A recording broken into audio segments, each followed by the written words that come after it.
Hi, my name is Dr. Charles, and the pretty lady next to me is one of my favorite patients, Lori.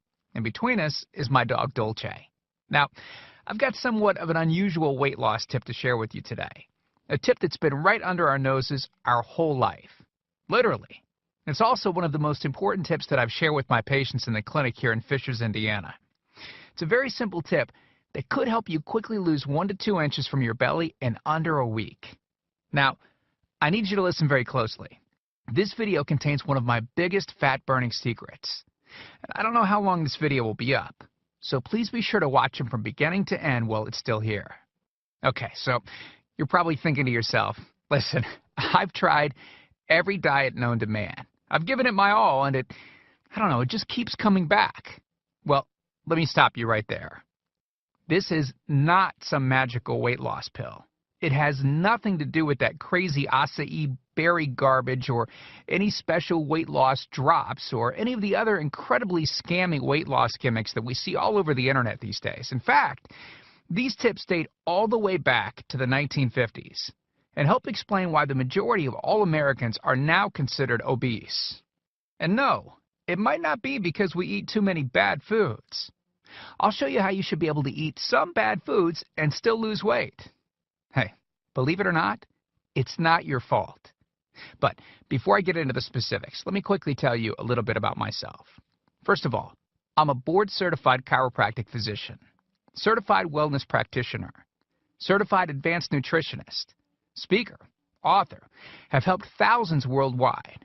One more thing, before we go any further, let me tell you about someone that I'm extremely proud of, a patient of mine named Lori. Now, she was your typical working mom with 3 children to take care of. Yes, I said 3. Lori was my guinea pig at the beginning and helped me create this program. Now, she comes from a very poor line of genetics, obesity, diabetes, heart disease, etc. So I thought if this program worked for her, it might be able to help anyone. This one specific tip that I'm about to share with you helped Lori lose 2 inches from her belly, lose 8 pounds in only 9 days, lose 2 inches from each thigh, lose 3/4 of an inch from each arm, drop 3 dress sizes. At the age of 30, she now wears a smaller dress than she did in high school. Now, I know you're probably skeptical, and I don't blame you. I mean, it sounds like something so dramatic that it must be torn from one of those supermarket tabloids, right? But it isn't. Lori ultimately lost a whopping 90 pounds of fat and dropped 16 dress sizes. 16! Lori went from this, 210 pounds, which, by the way, is the weight that she couldn't get rid of after her last pregnancy, to this, 120 pounds. And she achieved all of this without counting calories, without starving herself, without killing herself at the gym, all while still eating all the foods that she likes, like raspberry cheesecake ice cream, which she absolutely refused to give up. Her friends are jealous, and acquaintances can't believe that she's ever even been pregnant. Listen, when it comes to weight loss, unfortunately, women get the short end of the stick. It's definitely harder for women to lose weight. In fact, women have been hardwired to not lose weight. And no matter how cheesy what I'm about to tell you sounds, it all makes perfect sense if we stop and think about it. Let me explain. It all stems back to the hunter-gatherer days of our ancestors. Men weren't built for fat storage at all. Men were built to be lean and fast to hunt food. How men can even accumulate fat at all goes completely against our genetics. On the other hand, women were built for fat storage to be able to survive and care for children during famine. Their essential minimal fat stores are many times higher than men. Women were built to accumulate as much fat as possible and to not lose those accumulations for childbirth, milk production, and child rearing. Now, unfortunately, we've been built to survive, not to look good. Women have a couple of major fat-storing roadblocks that hold them back. First of all, women's fat cells are bigger and have more fat-storing enzymes in them. Men's fat cells have more fat-burning enzymes and are much smaller.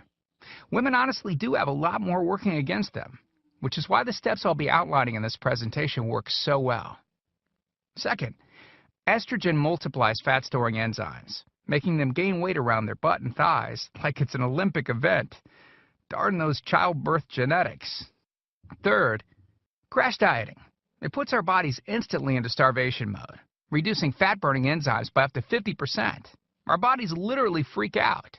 So not only do we tend to lose muscle mass when crash dieting, but our fat-burning enzymes can decrease.